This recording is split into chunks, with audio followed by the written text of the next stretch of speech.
우린 빠진다. 이 한마디에 캐나다가 뒤집혔고 우리는 속이 후련했습니다. 그런데 이 철수, 홧김이 아니었습니다. 하나는 처음부터 답을 정해놓고 있었던 겁니다.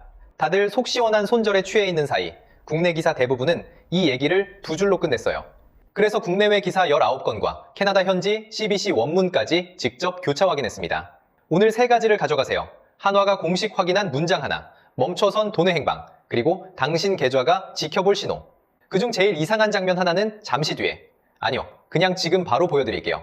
철수 뉴스가 도배된 7월 10일, 하나오션 주가는 어떻게 됐을까요? 떨어졌겠죠? 놀랍게도 3.44% 올랐습니다. 탈락 발표가 난 날엔 22.65% 폭락했는데 다 접겠다는 날엔 반등한 거예요. 시장은 이 철수를 손실로 잃지 않았다는 얘기입니다. 그리고 지난 영상에서 캐나다와 TKMS의 협상을 지켜보라고 걸어뒀던 눈금 1번, 바로 이게 움직인 겁니다. 그때 뭘 예고했고 뭐가 맞았는지 짧게 정산하고 시작하겠습니다. 현지 시각 7월 6일 캐나다 헬리팩스 해군기지, 마크 카니 캐나다 총리가 직접 마이크를 잡았습니다. 캐나다 역사상 가장 큰 방산사업, 약 60조 원 규모로 추산되는 잠수함 도입 사업의 우선 협상 대상자로 독일 TKMS를 선정한다는 발표였어요. 우리 쪽은 어떻게 됐을까요?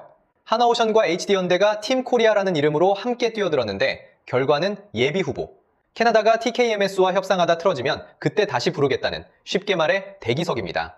두 회사는 나토 동맹의 벽이 높았다는 입장을 내놨고요. 그리고 낙을 뒤인 7월 10일 한화의 답이 국내 뉴스를 도배합니다. 우린 빠진다. 협상 대기가 아니라 전면 철수. 캐나다에 깔아두던 투자와 계획을 전부 접겠다는 통보였습니다. 이 뉴스에 우리가 어떤 반응을 보였는지 여러분도 기억하실 거예요. 300만 명이 넘게 본 그 영상, 댓글창이 어땠습니까? 속이 다 시원하다의 좋아요가 1만 8천 개. 캐나다 현지 언론은 술렁이었다는 보도가 나왔고요. 솔직히 저도 그랬습니다. 대기석에 앉혀놓고 간 보는데 먼저 자리를 박차고 나온 것 같아서 짜릿하잖아요. 그 마음 충분히 이해합니다. 저도 그 댓글에 좋아요 누를 뻔했으니까요. 다만 오늘은 그 통쾌함이 맞다 틀리다를 대신 정해드리려는 게 아닙니다. 그 통쾌함 아래에 깔려있던 구조를 같이 열어보자는 거예요. 그런데 여기서 잠깐 정산할 게 하나 있습니다. 지난 영상에서 지켜보자던 그 눈금 기억하시나요? 캐나다와 TKMS의 협상이 어떻게 굴러가는지 지켜보라고 걸어뒀던 눈금 1번. 그 눈금이 진짜로 움직였습니다. 그런데 방향이 예상 밖이었어요. 캐나다가 한화를 다시 부르느냐 마느냐를 지켜보자고 했는데 한화가 먼저 나가버린 겁니다. 판을 지켜보던 쪽이 판을 접은 거죠. 예고는 맞았고 방향은 틀렸다. 이게 정직한 정상입니다. 그럼 아까 그 이상한 장면도 마저 짚어볼게요. 방금 말씀드린 그 반등, 곱씹을수록 이상합니다. 회사가 홧김에 수천억짜리 판을 걷어찬 거라면 그날 주가는 더 빠졌어야 정상이잖아요. 여러분이 주주라고 생각해보세요. 내 회사 경영진이 기분 나쁘다고 사업을 통째로 접었어요. 박수가 나옵니까? 그런데 시장은 박수를 쳤습니다. 탈락에 놀고 철수엔 웃은 거예요. 왜냐고요? 시장이 본 건 감정이 아니라 다른 것이었기 때문입니다. 홧김 손절이라는 그 통쾌한 해석, 댓글창에는 잘 어울리는데 주가창에는 안 맞는 옷이었던 거죠. 답은 한화가 공식적으로 확인해준 문장 하나에 있습니다. 바로 그 문장을 그대로 읽어드릴게요. 캐나다 공영방송 CBC가 전한 한화의 공식 입장은 이렇습니다. 한화 캐나다 대변인은 이렇게 확인했습니다. 온타리오 조선소, 모호크 칼리지와 맺은 계약은 한화가 잠수함 사업에 선정되는 것을 전제로 한 것이었다. 영어 원문 그대로 읽어드리면 Dependent on 한화 being selected. 한화가 선정되는 것에 달려 있었다는 겁니다. 그리고 이어지는 한마디가 결정타예요. All of it stops. 전부 멈춘다. 이 문장 어떠세요? 저는 처음 읽고 좀 소름이 돋았습니다. 화가 난 사람의 말이 아니죠. 우리가 이런 대접을 받다니 같은 서운함도 두고 보자 같은 으름장도 없어요. 감정이 하나도 안 실려 있습니다. 왜냐면 이건 선언이 아니라 확인이거든요. 선정이 무산되는 순간 자동으로 멈추도록 처음부터 그렇게 설계된 계약이었다고 한화가 공식적으로 밝힌 겁니다. 짐을 홧김에 싼 게 아니라 애초에 약속된 대로 계약이 스스로 작동한 거예요. 쉬운 비유로 바꿔볼게요. 결혼을 전제로 한 혼수 계약이라고 보시면 됩니다. 예비 부부가 가구며 가전이며 잔뜩 주문을 넣었는데 계약서에 이렇게 적어둔 거죠. 결혼이 성사되지 않으면 이 주문은 전부 자동 취소된다. 그런데 파혼이 됐어요. 그럼 주문이 취소되는 게 이상한 일인가요? 취소한 쪽이 나쁜 사람인가요? 아니죠. 애초에 그렇게 약속하고 시작한 겁니다. 한화의 캐나다 투자가 정확히 이 구조였다는 거예요. 그 혼수의 규모를 보면 더 실감이 납니다. 알고마 스틸, 알고마 제철에 약 3억 4,500만 달러, 우리 돈 약 5천억 원 상당을 넣어 잠수함용 강제 공장을 짓기로 했었어요. 해밀턴에는 훈련 허브를 만들어 최대 1,200명을 길러낼 계획이었고요. 5천억이 어느 정도냐면 우리 유치원생처럼 계산해서 매일 1억씩 써도 다 쓰는데 13년이 넘게 걸리는 돈이에요. 그 돈과 1200명분의 계획까지 전부 결혼을 전제로 준비된 혼수였다는 겁니다. 파혼과 동시에 멈추는 게 처음부터 약속된 운명이었던 거죠. 그래도 이렇게 생각하실 수 있어요. 아무리 그래도 하루 만에 다 빼는 건 좀 감정적인 것 아니냐? 그게 아니라는 설명을 드릴게요. 조건부 계약은 조건이 사라지는 순간 즉시 실행되는 게 정상입니다. 파혼했는데 혼수 배송을 미적미적 받고 있으면 어떻게 되죠? 물건은 쌓이고 돈은 계속 나갑니다. 그런 규모의 약속을 하루라도 더 붙들고 있으면 그만큼이 전두 추열이에요. 빠르게 멈춘 건 화를 낸 게 아니라 손실을 잠근 겁니다. 여러분이 한화의 재무 담당자라도 똑같이 하셨을 거예요. 시장이 철수 소식에 오히려 박수를 친 이유, 이제 보이시죠? 잘 싸워서가 아니라 계약서를 잘 써놔서였습니다. 자, 그런데 여기서 300만 명이 넘게 본 그 뉴스가 답해주지 않은 질문이 하나 남습니다. 멈춘 그 돈과 사람은 그럼 어디로 갈까요? 그 투자 여력과 계획이 허공에 증발하는 걸까요? 지금부터 그 돈의 행방을 추적해 보겠습니다. 멈춘 것부터 목록으로 정리해 드릴게요. 딱 3개입니다. 첫째, 해밀턴의 훈련 허브. 최대 1200명의 캐나다 인력을 양성하겠다던 계획이 멈췄습니다. 둘째, 알구마 제철에 들어가기로 했던 그 5천억짜리 강제 공장 투자가 멈췄습니다. 셋째, K9 자주포와 천물을 캐나다 현지에서 합작 생산하겠다던 계획도 멈췄습니다. 현지 여파도 사실만 말씀드릴게요. 그 강제 공장이 돌아가면 올해 초 일자리를 잃은 철강 노동자 1000여 명 중 최소 500명이 연말까지 다시 고용될 거라는 전망이 있었습니다. 그 전망이 사라졌습니다. 솔트 세인트 마리 시장은 실망스러운 결과라는 성명을 냈고요. 여기에 대해 우리가 웃거나 조롱할 이유는 없습니다. 조건이 사라지면 약속이 멈춘다. 딱 그만큼의 일이 일어난 겁니다. 자, 그럼 제일 궁금하실 질문으로 가보겠습니다. 그래서 그 돈 어디로 갈까요?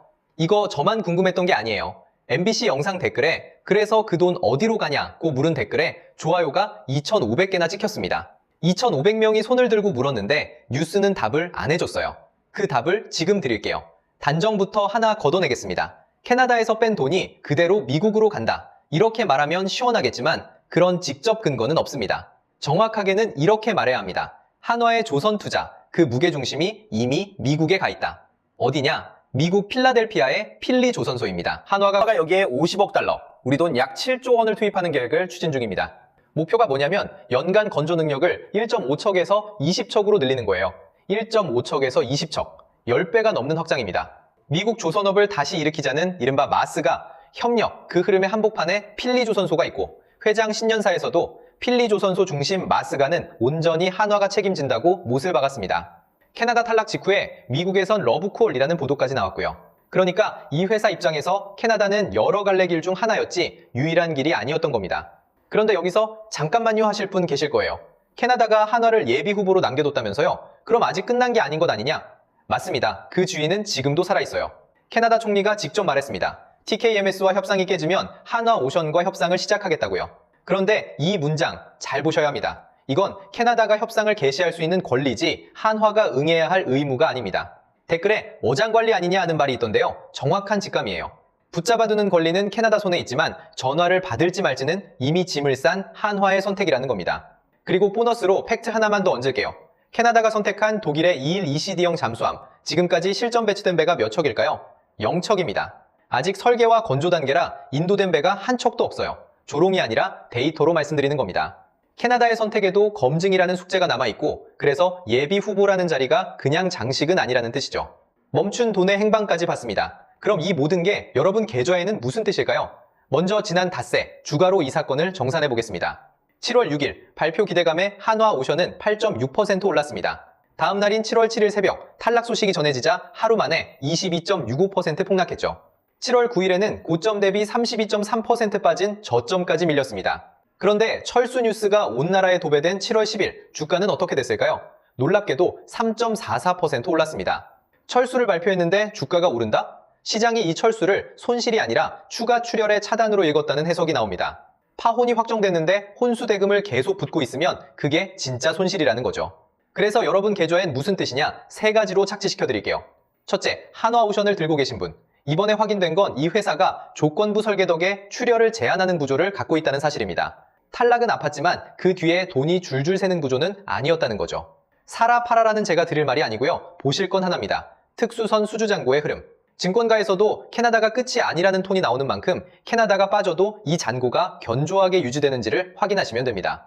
둘째, 방산 ETF나 연금으로 간접 투자 중인 분. 다음 이야기의 무게중심은 미국입니다. 필리조선소에 50억 달러, 우리 돈 약 7조 원을 넣어 연간 건조 능력을 1.5척에서 20척까지 늘리겠다는 계획이죠. 다만 캐나다 돈이 그대로 미국으로 간다는 단정은 아무도 못합니다. 방향이 그쪽을 가리키고 있다. 딱 거기까지입니다. 셋째, 이건 주식이 없어도 가져가실 교훈인데요. 한화가스 안전장치, 선정을 전제로 한 계약. 조건이 무너지면 약속도 함께 멈추도록 처음부터 설계해두는 것. 여러분의 전세 계약, 프리랜서 계약, 투자 약정에는 이런 조건부 문장이 있습니까? 조건이 깨지면 자동으로 멈추는 장치 말이에요. 있다면 댓글에 1, 없다면 2를 남겨주세요. 어느 쪽이 많을지 저도 궁금합니다. 자, 그럼 지난 편처럼 눈금을 다시 설치해두겠습니다. 이번엔 3개입니다. 하나, 캐나다와 TKMS의 본계약이 실제로 체결되는지. 협상이 삐끗하면 캐나다는 한화와 협상을 시작할 권리를 꺼낼 수 있으니까요. 둘, 한화 필리조선소의 다음 발표. 50억 달러 계획이 실제 착공과 증설로 이어지는지가 관건입니다. 셋, 하나오션 특수선 수주잔고. 이 세 눈금 중 하나라도 움직이면 그때 다음 편으로 다시 찾아뵙겠습니다. 날짜는 못 박지 않겠습니다. 눈금이 움직이는 날이 그날입니다.